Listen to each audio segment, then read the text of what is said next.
The energy crisis is one of the most important challenges of our time. Future generations depend on what we do today. You're watching AFN Television, Germany.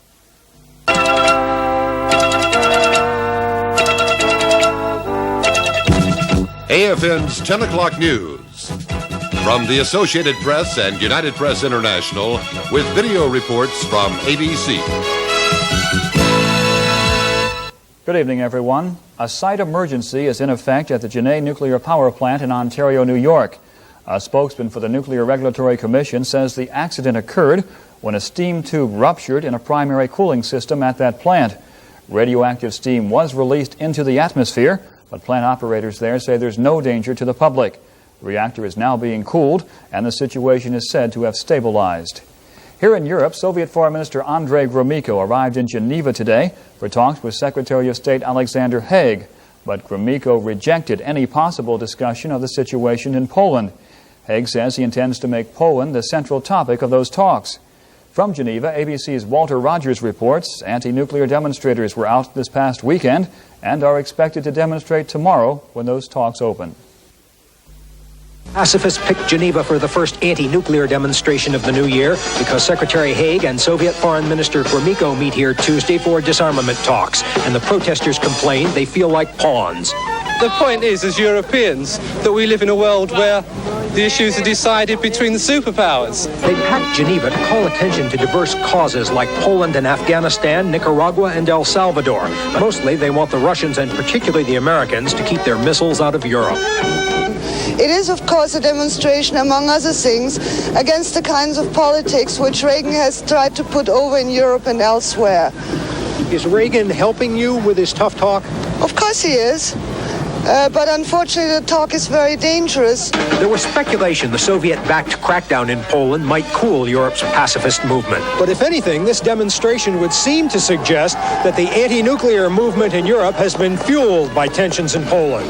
Walter Rogers, ABC News, Geneva.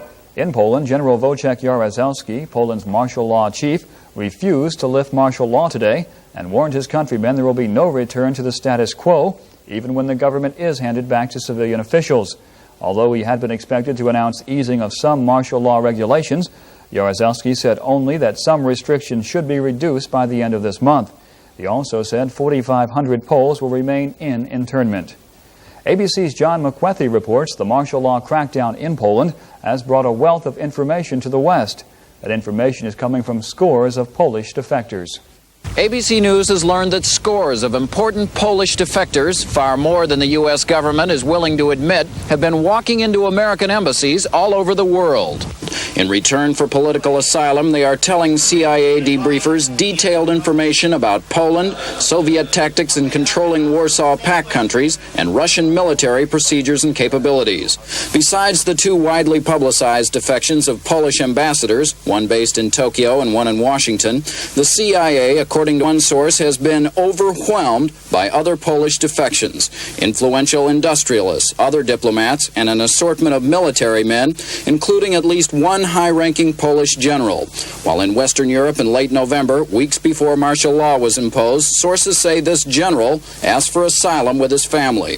The CIA moved him to a safe house believed to be in Northern Virginia, where the general laid out chapter and verse about what the new Polish regime was about to do. Sources say the vital information provided by the general was regarded as so sensitive that most high-ranking officials in the Pentagon and State Department never knew about it.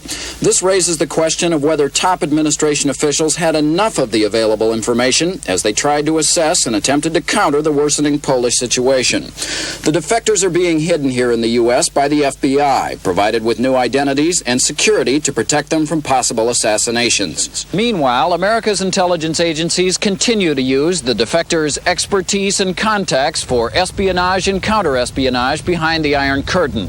According to one source, so much sensitive information is now coming from these defectors that it's being regarded as one of the most important intelligence breaks in years. John McWethy, ABC News, the Pentagon.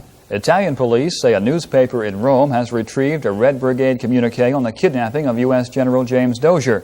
The police say the communique contains a photograph of the 50-year-old general with a beard. It's the fifth Red Brigade statement since members of the urban guerrilla gang abducted Dozier from his Verona apartment on December 17th. 6 people were killed and about 30 injured in a series of crashes in heavy fog today on Italy's main north-south superhighway near the city of Parma. Italian police say the accidents involved 15 trucks and 10 cars. Stateside, Mother Nature is at it again. Up to 4 inches of new snow fell over parts of Minnesota, which is already buried under 38 inches from last week. And the numbing cold persisted, with at least 8 deaths in the state being blamed on the storms, many of those because of poor driving conditions on the state's highways. Still to come in sports, Mike says it was a super Sunday for 49ers. James has the latest forecast for us here in Central Europe, and I'll be right back with part 1 of our special series on the crisis in the Catholic Church.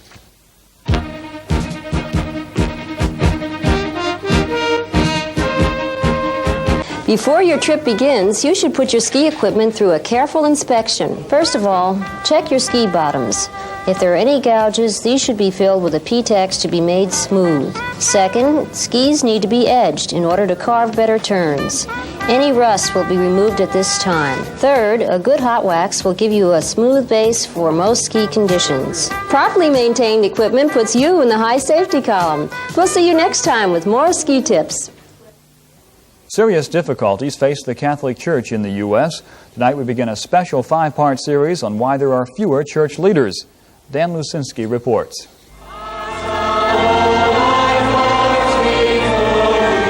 It was the kind of thing that had been in my mind for a long time. I went to Catholic grade school, so it was always the thing that every good Catholic boy who went to Catholic grade school was going to be a priest, or at least was asked if he wanted to be a priest. It was the biggest day of his 26 years, the day David Swifka became a priest. One of the problems that priests or people thinking about priesthood or religious life face generally is the attitude of many people that priesthood is an escape from the world, when it's really not. It's becoming more and more of a human being and becoming very sensitive to the needs of people in the world. As far as the Roman Catholic Church is concerned, the only problem with people like David Swifka is there simply aren't enough of them. For almost 20 years, there's been a steady drop in the number of men entering the priesthood, of women becoming nuns. It's caused a great deal of stress within the church and changed some basic ways in which it operates. In 1965, there were nearly 50,000 young men studying to be priests in the United States. Now the number of seminarians is little more than 1/5 of that. And currently there are 850 Roman Catholics per priest. 20 years ago, when there were more to go around, that figure was 750 Catholics to each priest. Church officials say the trend of fewer priests is likely to continue. Until the men entering the priesthood equal the number of those who retire and die and leave active ministry, you're going to constantly have an increasingly smaller number of priests in active ministry. It wasn't always like this. Once seminaries were bulging with hopefuls for the priesthood, but the dissension and turmoil that racked our society in the late 60s and early 70s also took its toll on the ranks of the Roman Catholic clergy. This is Dick Lusinski reporting. And tomorrow we'll take a look at how the turbulence of the 60s contributed to the latest Catholic crisis. 16 seconds, that's how much longer it took an Air Florida 737 jetliner to get off the ground last week before crashing into Washington's Potomac River. A spokesman for the National Transportation Safety Board says it took the jet 47 seconds to complete its takeoff run, and that's 16 seconds longer than normal. 78 people died in the January 13th crash. In Massachusetts, no one was seriously hurt when a World Airways jet skidded off a runway into Boston's harbor over the weekend. There are reports that that runway was covered with ice prior to the takeoff attempt. No matter what country it's committed in, rape is an ugly crime.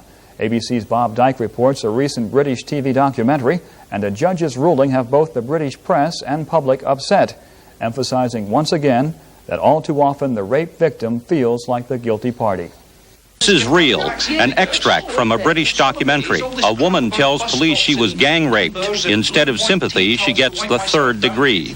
What the hell's gone on? If nothing's gone on, let's all pack it off and go home. The story you've told us is, like my colleagues said, a fairy tale. She is treated like a suspect, not a victim, and eventually withdraws her complaint. The documentary stirred controversy only second to that surrounding the court's apparent leniency towards accused or convicted rapists here.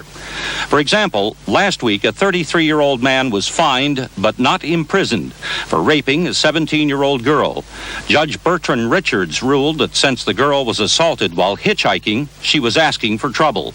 Like many rape victims, this Scottish woman refused to face the camera. Her attackers were arrested but never prosecuted because a court-appointed psychiatrist warned she might suffer a mental breakdown if she were compelled to testify against them. In this interview, the victim said she was willing to appear in court, but it is too late now. Her assailants are free.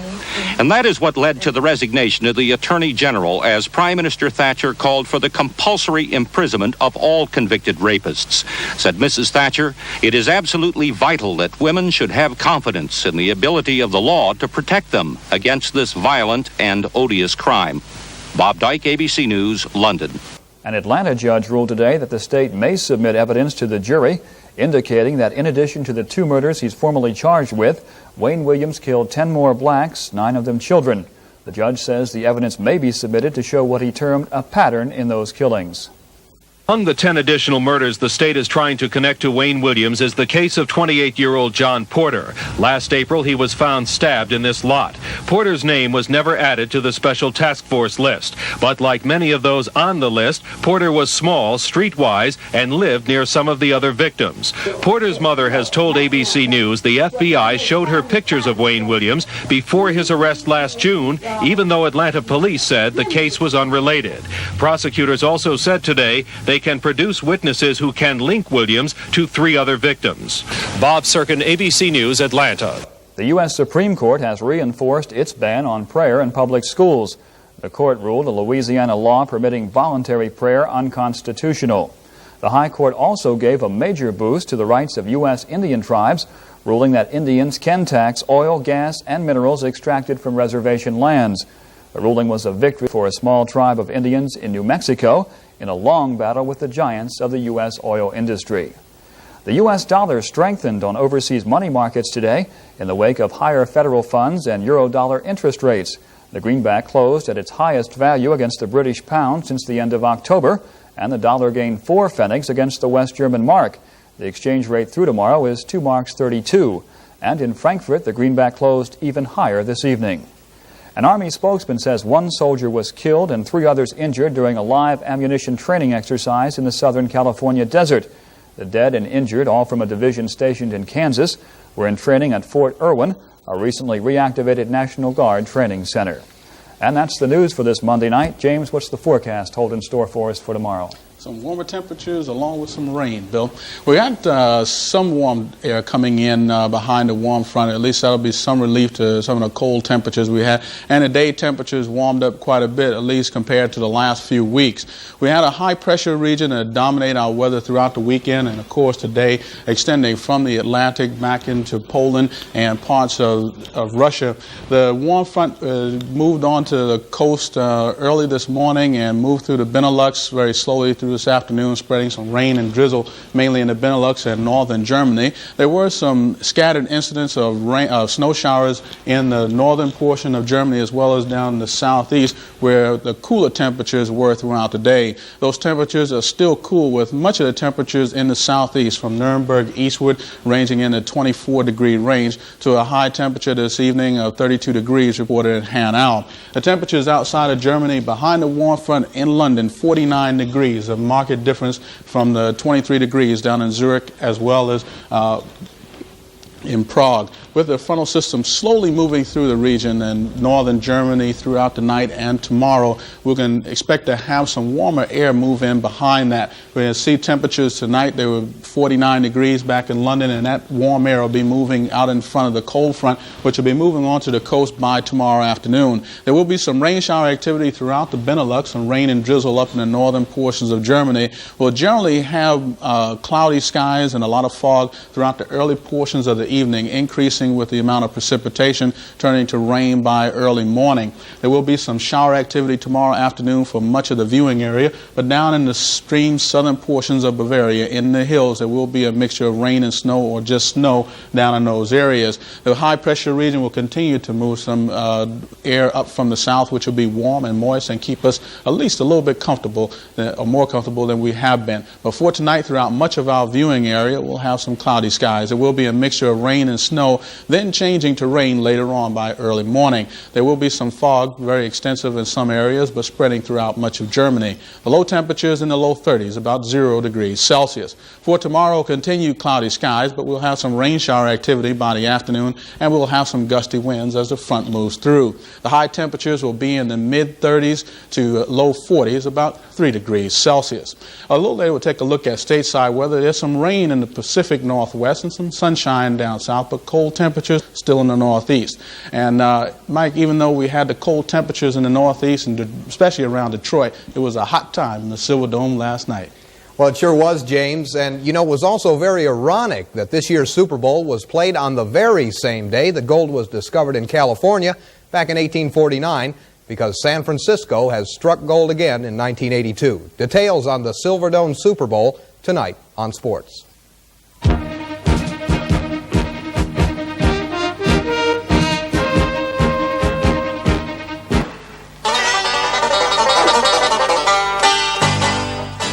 Frank, can I help you? Yeah, I was thinking about doing some camping this weekend and thought maybe you could help me. Say no more.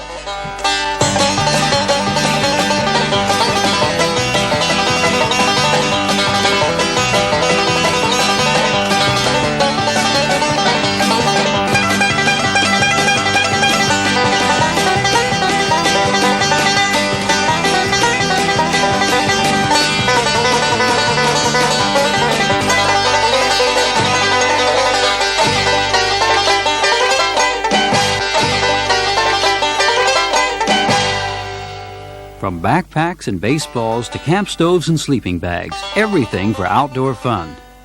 And bring a friend along to your nearest morale support activity equipment checkout center.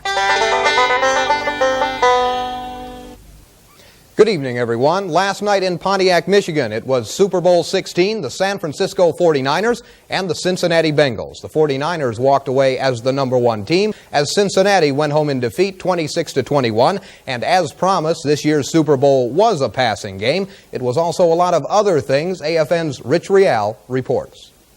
You could almost sense the feeling of the two teams as they ran out of the field last night for Super Bowl 16. It seemed like San Francisco was ready for the game and fired up, and Cincinnati was a bit tentative. And they sure were in the first half as San Francisco jumped out to a big lead. The big story was Joe Montana, the quarterback of the 49ers. He displayed the guile and flair of a riverboat gambler, and he engineered 2 long touchdown drives after San Francisco's youthful secondary swiped the ball from the Bengals, and the 49ers rolled to a 26-21 victory last night in Pontiac.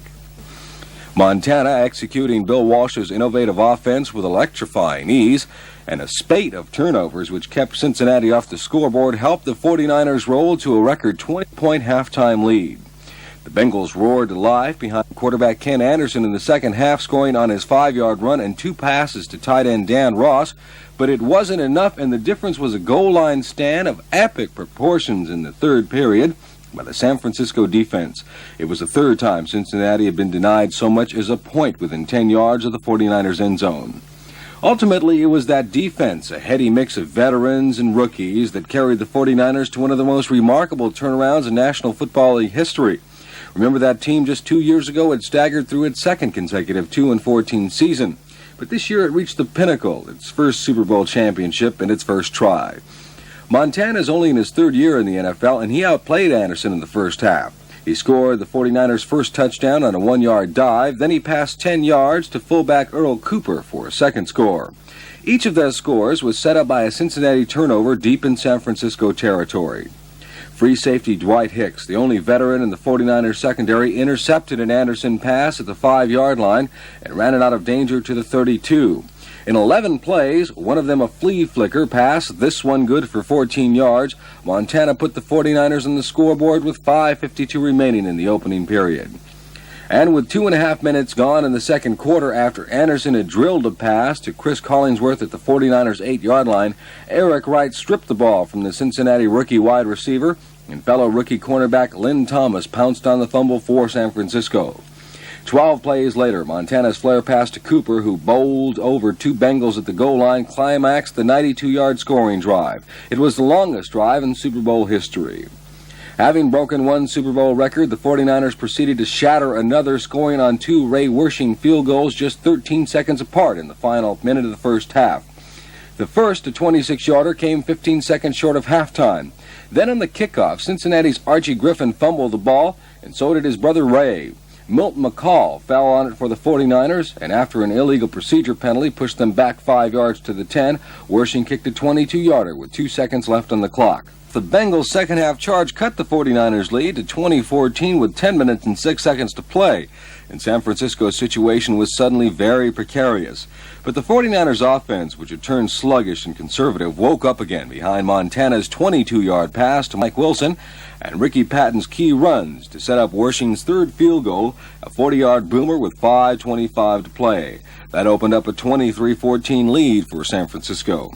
Then Eric Wright, that rookie right cornerback, nailed the spike in the Bengals' coffin. He intercepted Anderson near midfield with 5 minutes, 7 seconds to go. And then he raced 25 yards to the Cincinnati 22-yard line. From then, it was just a matter of time, and the 49ers ate it up. They stayed on the ground as the seconds ticked away, punching slowly, steadily into the end zone. Finally, with 1:57 to go, they put away the first Snow Belt Super Bowl as Wersching kicked his 4th field goal, a 23-yarder. Anderson then drove the Bengals frantically for one more score, a 3-yard pass to Ross in the middle of the end zone as the 49er defense laid back during the entire march, looking to avoid the bomb. It came, though, with just 16 seconds to go, and when Dwight Clark, the hero of San Francisco's National Conference Championship victory over Dallas, made another decisive catch on the onside kick, the victory was secure. San Francisco the winner in Super Bowl 16. Specialist Richard Rial, AFN Sports.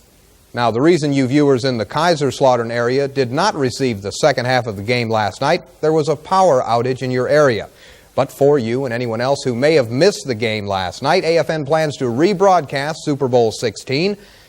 Check your Stars and Stripes for the exact time, but in the meantime, you can catch a rebroadcast of the Orange Bowl tonight, immediately following this newscast. That's #1 Clemson and the Nebraska Cornhuskers in the Orange Bowl right after this cast.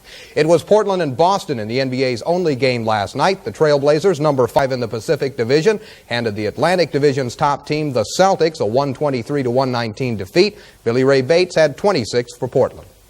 James says it's raining in the northwest and snowing in the northeast, and I'll be back with college basketball. I'll look at a guy who's ambidextrous in the sports biz and more after this.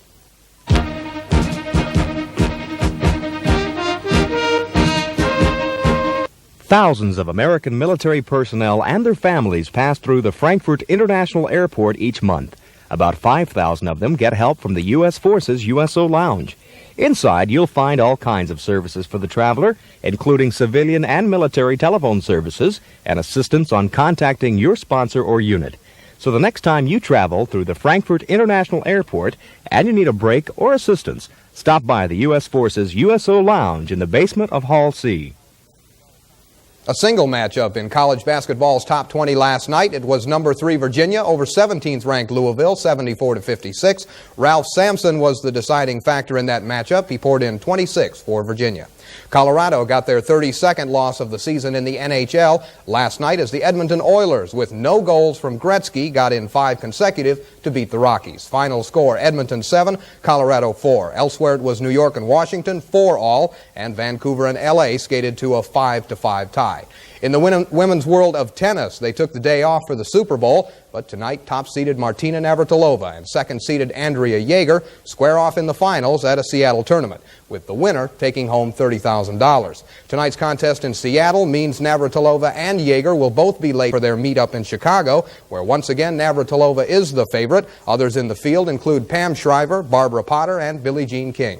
Meanwhile, in college gymnastics, California State Fullerton is counting on a young All-American gymnast to continue to bring the school glory. Bill Valeka is an athlete who's a double threat in sports.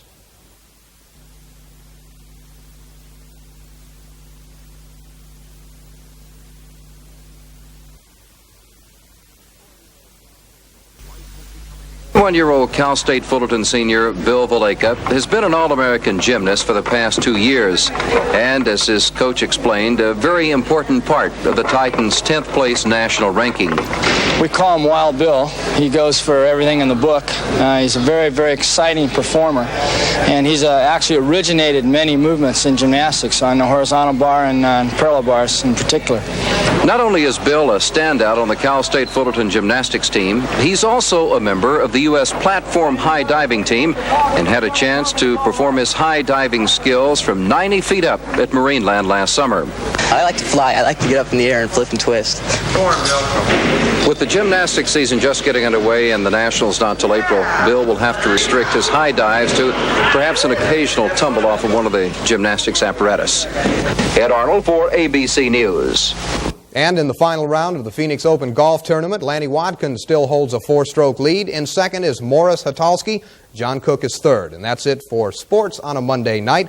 James, it seems to me that ice skating and water sports would be in order back stateside, at least in the northern half of the country.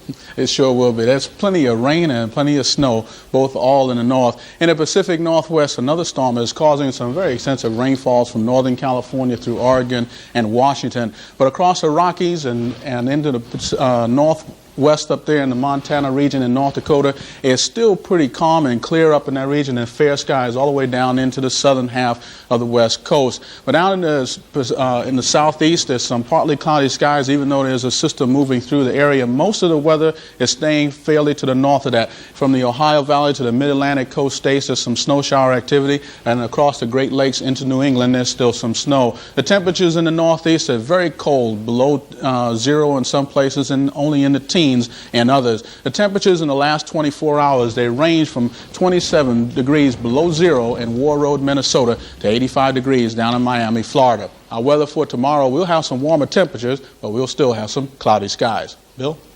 In Camden, New Jersey, an explosion ripped through a classroom building of a Camden County College's City Extension campus. At least 40 people are reported injured, some seriously. A fire official says the blast may have been caused by a methane gas leak. Radioactive steam leaked from a nuclear power plant in Ontario, New York today. Plant officials there say the situation is now stable and no further releases are expected. A federal judge has rejected a request by Senator Harrison Williams to postpone sentencing of the New Jersey Democrat's abscam bribery conviction. He's due in federal court tomorrow. And a Rome newspaper says it got a communique today from the Red Brigade's terror group holding U.S. Army General James Dozier. Police sources say it contains a photo of Dozier with a beard, indicating he may still be alive. On Wall Street, 30 industrials, 838.18, down 6.85. Once again, the U.S. dollar gained 4 today. The exchange rate through tomorrow, 2 marks, 32 pfennigs. And that's our Monday night edition. For James, Mike, myself, and all of us here at AFN, have yourself a pleasant evening. AFN's 10 o'clock news. From the Associated Press and United Press International, with video reports from ABC.